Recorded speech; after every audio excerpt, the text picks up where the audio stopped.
At the end of the Second World War, a number of war crimes trials were held to bring the guards and staff of concentration camps to justice. At camps such as Dachau, Bergen-Belsen and Auschwitz, guards would inflict horrific acts of brutality onto the prisoners there, and many became infamous for their terrible actions. Inside of camps there would be a commandant, who was the one who was at the very top, and whose job it was to oversee the whole prison.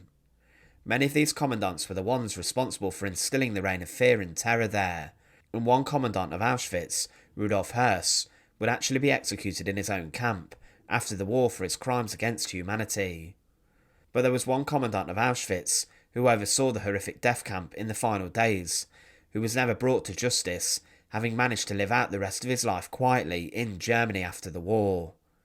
Join us today as we look at the disgusting crimes of Richard Baer, Auschwitz I's last commandant. To support our channel, please make sure to subscribe. Despite working as a journeyman travelling around Germany performing different jobs, Richard Baer signed up to the Nazi Party as a member early in 1930, and 2 years later he would join the General SS. He was based inside of Weiden, and he rubbed shoulders with other SS members of staff, including the Commandant of Auschwitz, Martin Gottfried Weiss. Baer served underneath Weiss, and his role inside the SS was to act as a bodyguard and as a protector to those anti-Semitic Nazi speakers who would speak at public rallies and meetings in front of crowds inside of villages in the local area. Baer would be one of the men tasked with beating any resistance to the Nazi speakers, and in this he was important in spreading the ideology of the Nazis. Richard Baer would claim that the reason he joined the General SS was because he liked the idea of being a soldier and playing this role, and he was also attracted to the discipline of the group as well as the ideology spread by the Nazis. Most of the SS men based alongside Baer were auxiliary police officers, and as time went on they were assigned to serve and work inside of the concentration camps. When Dachau opened in 1933, the SS men were transferred there and would act as the first guards of Dachau. Here, Baer and the SS would perform many different military drills and would learn about how to terrorise and brutalise prisoners inside of a concentration camp, making sure they were terrified and would also be productive work-wise. These training sessions were later used upon all staff, and the guards were indoctrinated with the Nazi ideologies to make sure that they were not hesitant to carry out the persecution of those considered undesirable by the Nazis.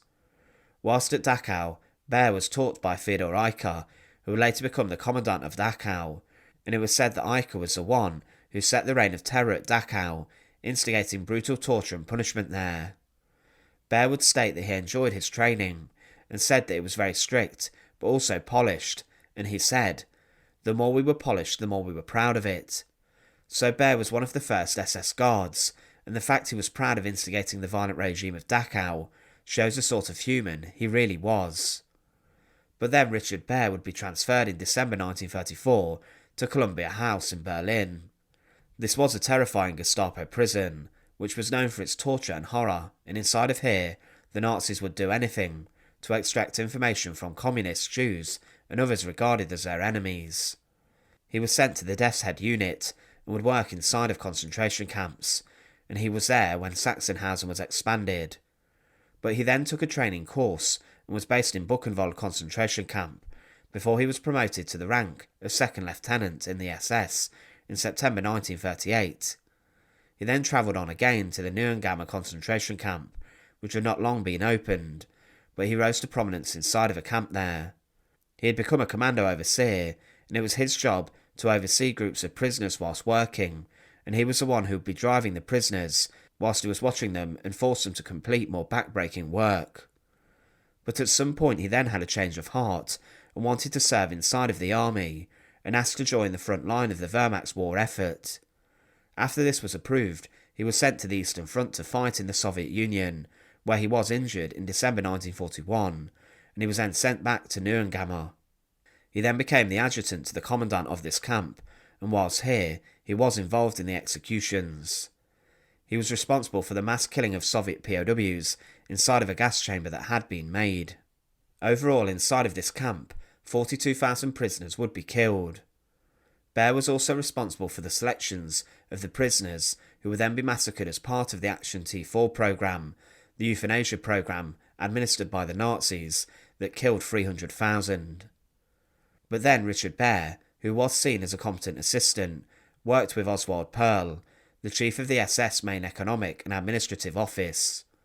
He then became involved in the concentration camp inspectorate, where he would visit different camps and would carry out inspections of them to check they were being as brutal as possible and as efficient in the killing as they could.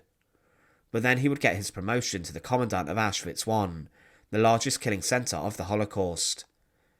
He replaced Arthur Liebehenschel, a man considered by Heinrich Himmler too soft, and Baer was brought to Auschwitz I to oversee the killing operation there, and the work conditions from the 11th of May 1944 until the camp was dissolved as the Soviets were advancing. Auschwitz I was the oldest part of the complex, and there was a crematoria there. It was being used throughout most of the camp's operation, and it was here where thousands of victims would be gassed and their remains were then burned. Baer would be responsible for the killing inside there during his time as commandant, despite the fact that Birkenau had become the main killing centre of the camp after the expansion. However, Baer would get one final transfer during the Second World War, as following the closure of Auschwitz as the Soviets approached, he was transferred to Mittelbau-Dora, where he served as a commandant there. Dora was a horrific camp where the conditions were brutal and inhumane, and prisoners were forced to work hard, 14-hour days, and were not given much food, and also access to basic facilities, such as toilets and beds. Inside of here, 20,000 people died, as they were forced into manufacturing the V1 and V2 rocket. But as the war was coming to an end, the prisoners were sent on death marches by the SS, and Baer, as the final commandant, would be involved in organising these. But just as the Allies were approaching the camp, Baer was nowhere to be seen. He had fled and ran off to Hamburg under a false identity, and he called himself Karl Egon Neumann, and passed himself off as a forestry worker. During the Frankfurt Auschwitz trials, which took place in the 60s, there was a warrant issued to bring in and arrest Richard Baer, and his image was published in many different newspapers. After seeing a picture inside of the newspaper, a worker who worked on the estate of Otto von Bismarck with Baer confronted him. Baer, still claiming to be Neumann, denied everything. However, it was said that his wife referred to herself as Frau Baer or Mrs. Baer. But he later confessed his identity, but his lawyers told him to refuse to testify, and this is what he did. Richard Baer was held in pre-trial detention, but whilst he was awaiting trial, he had a heart attack and died at the age of 51. It's clear that during his time inside of the SS, Richard Baer was complicit in the brutality of the concentration camps, and also in the deaths of thousands. He was one of the thousands of guards tasked with inflicting such terror onto prisoners, and as he became a commandant, he would be the one who was in charge of his own concentration camp. He was a man seen by Himmler as one who would efficiently and violently carry out the work of a commandant of Auschwitz. Justice was never brought for the work of Richard Baer, and today many of his crimes remain untold. Thanks for watching. To support our channel, please make sure to subscribe, and once again, thank you so much for watching.